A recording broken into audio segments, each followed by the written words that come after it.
il y a quelques jours le prix Nobel de physique qui était attribué à 3 chercheurs américains qui ont détecté des ondes gravitationnelles. Elles viennent tout juste de permettre de nouvelles découvertes inédites qui ouvrent une nouvelle ère dans l'astronomie. On va essayer de mieux comprendre pourquoi avec Tristan Veil. Bonjour Tristan. Bonjour. Vous êtes journaliste scientifique au Figaro. Alors ça fait plus d'un siècle qu'on connaît les ondes gravitationnelles. Einstein avait prédit leur existence et là le CNRS a dévoilé cette semaine des avancées importantes. Racontez-nous de quoi il s'agit.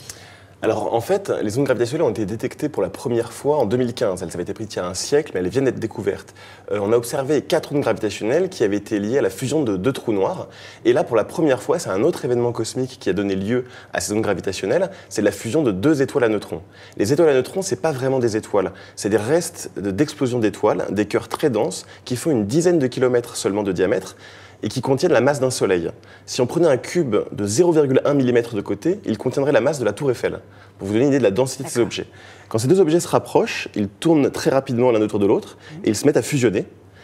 Cette fusion est cataclysmique, elle dégage une grande quantité d'énergie. Une partie crée ces ondes gravitationnelles, c'est-à-dire des vibrations de l'espace-temps qui voyagent à la vitesse de la lumière jusqu'à nous traverser. Mais pour la première fois, cet événement dégage aussi autre chose que des ondes gravitationnelles, de la lumière, notamment des rayons gamma, de la lumière visible, de la lumière infrarouge. Et ça, c'est la première fois. Les fusions de trous noirs qu'on avait observées à présent, comme c'est des trous noirs, par définition, ils n'émettent rien, et lorsqu'ils fusionnent, ils n'émettent rien non plus. Donc on avait seulement leur onde gravitationnelle. Là, cette fois-ci, on a pu regarder un événement cosmique, la fusion d'étoiles à neutrons, par les ondes gravitationnelles et avec la lumière. Alors vous dites que c'est l'événement scientifique de l'année. Qu'est-ce que ça change fondamentalement de savoir ça, Tristan? Fondamentalement, en observant les ondes gravitationnelles et le rayonnement optique d'un autre côté, c'est comme si on avait regardé un film avec le son. Les ondes gravitationnelles, c'est le son. Quand on observe un événement juste avec ça, on a une partie de l'information. Là, cette fois-ci, on a réussi à observer les 2 événements en même temps. C'est une prouesse incroyable parce qu'il faut bien voir que ces événements sont infimes dans l'espace. L'onde gravitationnelle nous traverse, on se rend compte qu'il se passe quelque chose, il y a un sursaut gamma qui s'est produit en dessous, qui a été détecté par des satellites, et ensuite toutes les équipes du monde entier ont braqué leur télescope. On a pu observer un événement extrêmement rapide qui dure quelques secondes et qui après se prolonge pendant quelques secondes et après qui se prolonge pendant quelques semaines, avec tout un tas d'instruments, et on a ainsi pu voir des choses incroyables. En fait, cette fusion d'étoiles à neutrons, elle produit les éléments lourds comme l'or et le platine. C'est des choses on ne savait pas comment former l'or et le platine. Avec ça, désormais, on le sait. Ça produit un sursaut gamma. Les sursauts gamma, les premiers ont été observés en 1967. On n'a jamais su quelle était l'origine de ces sursauts gamma. Les théories disaient peut-être que ces 2 étoiles à neutrons qui fusionnent et qui dégageraient ce sursaut gamma. Pour la première fois, on a la preuve. On vient de résoudre avec seulement une observation 2 des plus grands mystères qui restaient en astronomie.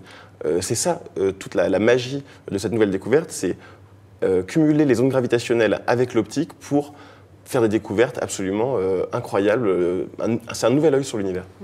Et alors, à l'avenir, est-ce qu'il pourrait y avoir des conséquences importantes? Est-ce qu'on peut s'attendre à de nouvelles observations fondamentales? Le moment, pas de nouvelles observations par cette technique, parce que les détecteurs d'ondes gravitationnelles, qui sont situés aux États-Unis et en Europe, ont été fermés pour maintenance. S'ils ont été fermés, ce n'est pas parce qu'ils marchaient mal, c'est pour les faire marcher mieux. L'idée, c'est de gagner au moins un facteur 2 dans leur sensibilité. Quand on gagne un facteur 2 en sensibilité, mathématiquement, on augmente par 8 le volume d'espace dans lequel on va pouvoir trouver des événements. Donc l'idée, c'est de pouvoir voir des choses qui se passent plus loin, des événements plus fins, notamment voir par exemple des détails plus fins dans les ondes gravitationnelles qui sont émises pour savoir qu'est-ce qui se passe au cœur de l'étoile à neutrons.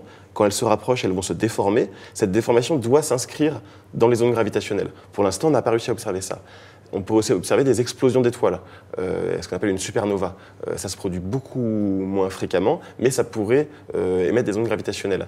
Tout ça, ça pourra se produire après la fin, en 2018, fin 2018, quand les détecteurs se remettront en marche. On peut espérer arriver à observer d'autres fusions d'étoiles à neutrons comme celle-là, avec les contreparties, ce qu'on appelle les contreparties optiques, c'est-à-dire les autres télescopes qui regardent en même temps pour affiner notre compréhension, combien d'éléments sont produits, combien d'or, combien de platine, ce genre de choses. Plus on multiplie les observations, plus on a d'informations et mieux on va comprendre l'univers dans lequel on vit. Merci beaucoup Tristan pour toutes ces précisions. C'est l'événement donc scientifique de l'année que Tristan Veil suit de près pour vous au Figaro. À retrouver évidemment de nombreux articles sur le sujet sur lefigaro.fr et dans les bonnes colonnes de votre quotidien. À très bientôt pour un nouveau Focus.